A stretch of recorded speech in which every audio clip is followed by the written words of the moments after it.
The Sooners are headed to the Sweet 16. I'm Barry Tramel along with OU writer Ryan Aber. We're in Columbus, Ohio at Nationwide Arena, where on Sunday night the Sooners beat Dayton 72-66. And Ryan, it wasn't easy, but it's not supposed to be easy. Yeah, no doubt about that. It wasn't. We thought that OU would be able to pound it inside with Tayshawn Thomas and Ryan Spangler, able to take advantage of the size advantage against Dayton's smaller lineup, but they had to scrap and fight and claw for every little bit. Were able to hit some outside shots early that wound up eventually opening things up, but Frank Booker hit some big shots, and then the defense really turned up the pressure there in the second half that helped OU jump in front finally. Sooners had a 12-point lead in the first half, got caught by the end late in the first half, ended up trailing by 9, but in the middle of the second half the defense turned it up. Dayton went 9 minutes and 4 seconds without a point. Sooners regained the lead and then made the plays down the stretch to keep Dayton at bay. Yeah, they had a stretch where they missed 5 layups or point-blank shots really fast during about a 4-minute stretch. Right before that, they're down 49-40 after a Dayton three-pointer. Frank Booker hits a huge three-pointer that at the time you wondered, what does this mean? But it really got OU's offense going. They scored on 6 of 7 possessions. It got right back in the game, and then their defense really locked down, started forcing some turnovers against Dayton's offense. And the Flyers really don't turn the ball over much typically.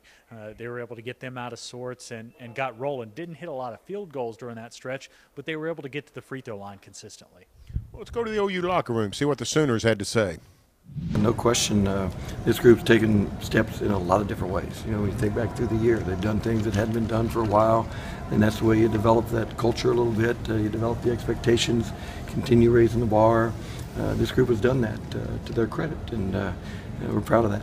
What does this do for the program, Lon, making the Sweet 16? It changes the bar a little bit. It changes the expectation level. Not only for fans and media and everyone else, but for our guys. When guys win tournament games, advance in the tournament, whenever it ends, they'll go into the spring a little different mindset than they would have had they not won tournament games. So again, it's kind of a credit to them that they keep raising the bar for themselves, but that's healthy, just like they always are. Really good, really tough, physical, play with that confidence. Seems like they are just like they've been every other year. Everyone makes a big deal about Izzo and March. There's just something about him. I don't know if you know him well enough or bumped up against him well enough to sort of pinpoint what drives him. No, I know him very well. What do you think drives that success? He's got that culture. Yeah. I think when you've got that culture developed, and it's because of what he's done in terms of winning games, and he recruits people that are going to be tough and hard-nosed and play the game the right way. He's a terrific coach, and again, when you get that culture going, it means a lot. Today kind of stinks. Honestly, I can't explain it. It's something that you have to go through and understand. Right now, I feel great. I feel great for my teammates, and it's a wonderful feeling. It wasn't easy, but I guess it's not supposed to be easy. No, this NCAA tournament is never going to be easy. We knew that coming in, and once we got that first win, we felt like we had a little momentum, and we took that momentum and used it to win this game. Coach Cruz, you're going to Sweet 16. It's great not going home sad. We got a lot of work to put in. It's not over yet, but right now we're proud of this win. We're going to get on the plane back home and keep working. How tough was it? It wasn't easy, but I guess it's not supposed to be easy. Right. No, it was tough. It was pretty much an away game. We had to keep the crowd out of it and just lock down on defense. Want to party with us in here? Show us that again. Huh? I didn't get a chance to get video. Oh. We have no service down here. Quality is bad, man. You're not messing me. What's up? Hey, buddy, first of all, that block. It was nice, huh? Yeah.